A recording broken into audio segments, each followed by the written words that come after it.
Merry Christmas and welcome to Storytime with Cozy Malka. This holiday season, we'll be sharing stories of generosity, responsibility, and compassion. As we gather around, let's put on our listening ears as we read special holiday tales together. Today's book is How the Grinch Stole Christmas by Dr. Seuss. Without further ado, let's find a cozy spot, grab a friend like hot oil here, and enjoy a great holiday story.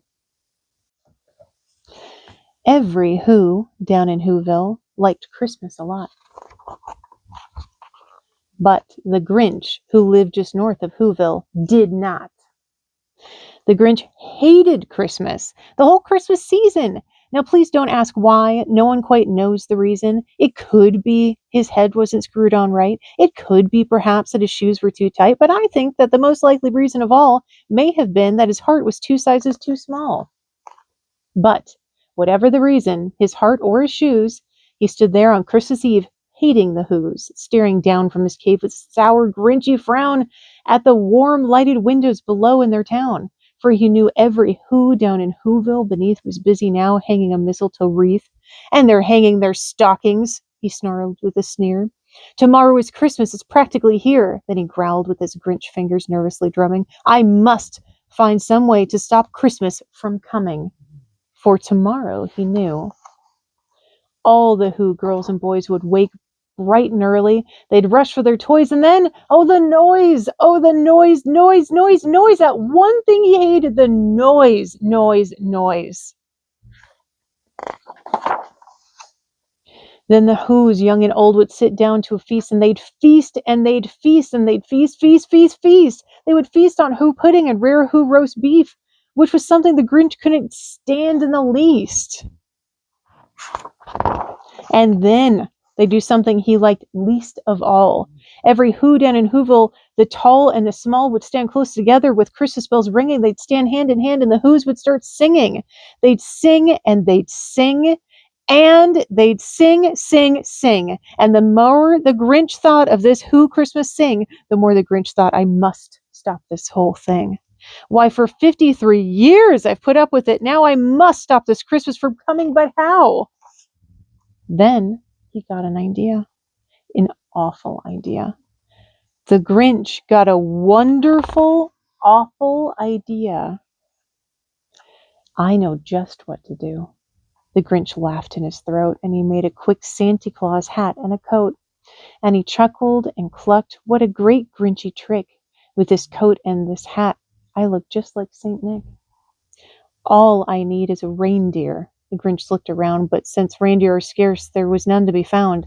Did that stop the old Grinch? No, the Grinch simply said, if I can't find a reindeer, I'll make one instead.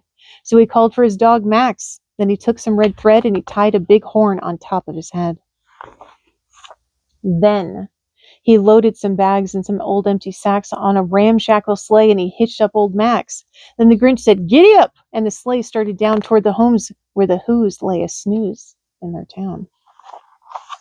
All their windows were dark, quiet, snow filled the air. All the Who's were all dreaming sweet dreams without care. When he came to the first little house on the square, this is stop number 1, the old Grinchy Claus hissed, and he climbed to the roof, empty bags in his fist. Then he slid down the chimney, a rather tight pinch, but if Santa could do it, then so could the Grinch. He got stuck only once for a moment or two. Then he stuck his head out of the fireplace flue, where the little Who stockings all hung in a row. These stockings, he grinned, are the first things to go. Then he slithered and slunk with a smile most unpleasant around the whole room, and he took every present, popguns and bicycles, roller skates, drums, checkerboards, tricycles, popcorn, and plums, and he stuffed them in bags, and the Grinch very nimbly stuffed all the bags one by one up the chimney. Then he slunk to the icebox. He took the Who's feast. He took the Who pudding. He took the roast beef. He cleaned out that icebox as quick as a flash. Why, that Grinch even took their last can of Who hash. Then he stuffed all the food up the chimney with glee, and now, grinned the Grinch, I will stuff up the tree. And the Grinch grabbed the tree and he started to shove when he heard a small sound like the coo of a dove. He turned around fast and he saw a small Who, Cindy Lou Who was not more than 2. The Grinch had been caught by this tiny Who daughter who'd got out of bed for a cup of cold water. She stared at the Grinch and said, Santa Claus, why aren't you taking our Christmas tree? Why? But you know, That old Grinch was so smart and so slick, he thought up a lie and he thought it up quick. "Why, my sweet little tot," the fake Santa Claus lied, "there's a light on this tree that won't light on one side, so I'm taking it home to my workshop, my dear. I'll fix it up there, then I'll bring it back here." And his fib fooled the child. Then he patted her head, and he got her a drink and sent her off to bed. And when Cindy Lou Who went to bed with her cup, he went to the chimney and stuffed the tree up. Then the last thing he took was the log for their fire. Then he went up the chimney himself, the old liar. On the walls he left nothing but hooks and some wire. And the one speck of food that he left in the house was a crumb that was even too small for a mouse. Then he did the same thing to the other Whoses' house, leaving crumbs much too small for the other Whoses' mouses. It was 1/4 past dawn, all the Whos still abed, all the Whos still a snooze, when he packed up a sled. Packed it up with their presents, the ribbons, the wrappings, the tags and the tinsel, the trimmings, the trappings. 3,000 feet up the side of Mount Crumpet, he rode with his load on the tip-top to dump it. Pooh-pooh to the Whos. He was Grinch-ishly humming. They're finding out now that no Christmas is coming. They're waking up. I know just what they'll do. Their mouths will hang open a minute or two. Then the Whos down in Whoville will all cry, boo-hoo. "That's a noise," grinned the Grinch, "that I simply must hear." So he paused, and the Grinch put his hand to his ear, and he did hear a sound rising over the snow. It started in low, then it started to grow. But the sound wasn't sad. Why, this sound sounded merry. It couldn't be so, but it was merry, very.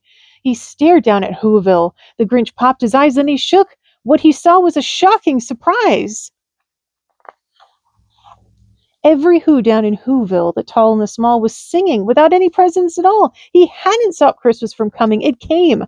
Somehow or other, it came just the same. And the Grinch, with his Grinch feet ice cold in the snow, stood puzzling and puzzling. How could it be so? It came without ribbons, it came without tags, it came without packages, boxes, or bags, and he puzzled 3 hours till his puzzler was sore. Then the Grinch thought of something he hadn't before. Maybe Christmas, he thought, doesn't come from a store. Maybe Christmas, perhaps, means a little bit more. And what happened then? Well, in Whoville, they say that the Grinch's small heart grew 3 sizes that day. And the minute his heart didn't quite feel so tight, he whizzed with his load through the bright morning light, and he brought back the toys and the food for the feast. And he himself, the Grinch, carved the roast beef.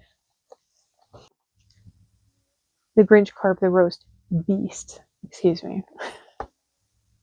Well, it's a great story because, again, it talks about how Christmas and the holidays isn't about stuff. That even when sometimes horrible things happen to people or their homes or their presents or things that come up, you can bounce back. Things can be replaced, things can be purchased, but the things that can't are love, compassion, caring about your community, your family, and that's a special message. So I'm wondering with you, who grew up with this book? Maybe the moms and dads out there. What are your special memories surrounding this book? And I want to hear about it. We look forward to hearing from you, and we'll see you next time for another great story.